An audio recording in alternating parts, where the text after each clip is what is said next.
Jeremy McClung. I'm a fourth-year PhD candidate at Wycliffe College, and I was recently honored as the winner of Toronto School of Theology's 3-minute thesis competition. Now, this was the first time we did this event at TST, but it has been around since 2008 when it started at the University of Queensland in Australia. And the basic idea is this. Participants are given 3 minutes to explain the shape and significance of their thesis using a single static slide. And the presentations are to be geared towards people with no prior knowledge of the particular field, and they're judged by a panel of non-specialists. And so the goal is to give a bit of an elevator pitch to communicate in a way that is clear and engaging, make someone want to learn more about it. And of course, while originally the idea was to deliver these to a live audience, over the last couple of years, they've been moved to Zoom, and that's how I presented mine. It took me a lot longer to prepare than I had expected, probably 15 or 20 hours for my initial presentation in that first round. And then after getting some helpful feedback, I spent another 5 to 8 hours refining it and creating a slide to go with it before the finals. That may seem like a lot of time for a 3-minute speech, but trying to boil down an 80,000 word dissertation into an 800 word presentation is not easy.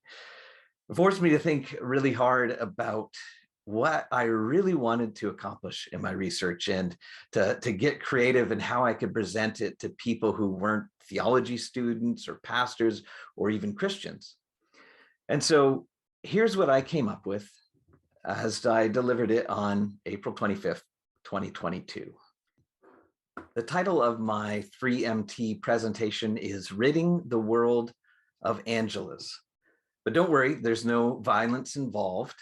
One of the main characters in the hit sitcom The Office is an uptight accountant named Angela, pictured at the top of my slide. She's self-righteous, judgmental, and a complete hypocrite. And of course, she's a Christian.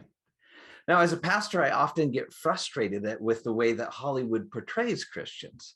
But I also realize that the stereotypes ring true. Many Christians are judgmental and hypocritical. But why? No Christian wants to be an Angela. So how does it happen? Well, one reason is confusion around two aspects of Christianity I'll call grace and obedience. Grace means coming to believe that God loves us and is kind, generous, and forgiving.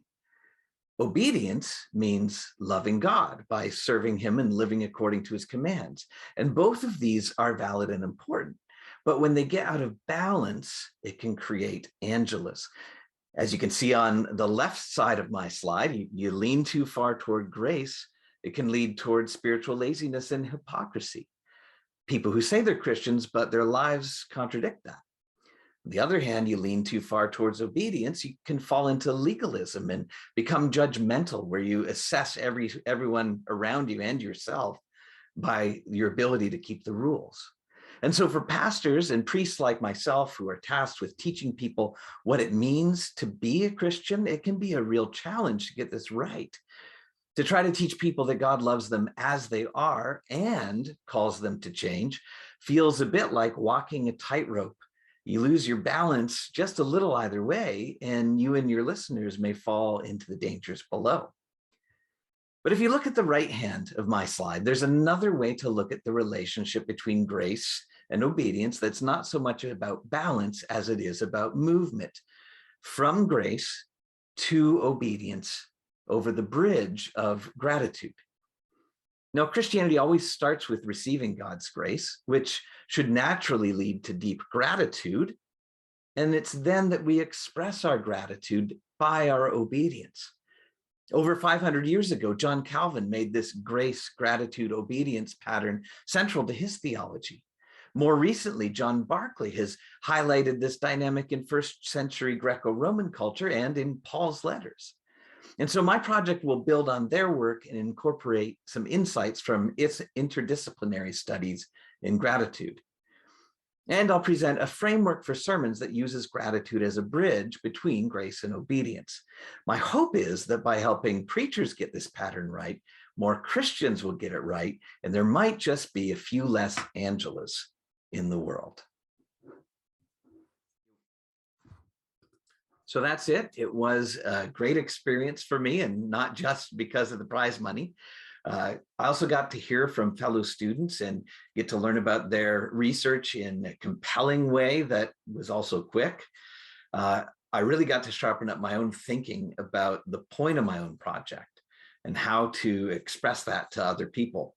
And so I'd encourage anyone who is eligible to participate in this to consider entering it next year to help sharpen your thinking and your communication skills and your sense of purpose. And I'd consider anyone else to come and attend and watch and listen and hear what your fellow students are studying and researching.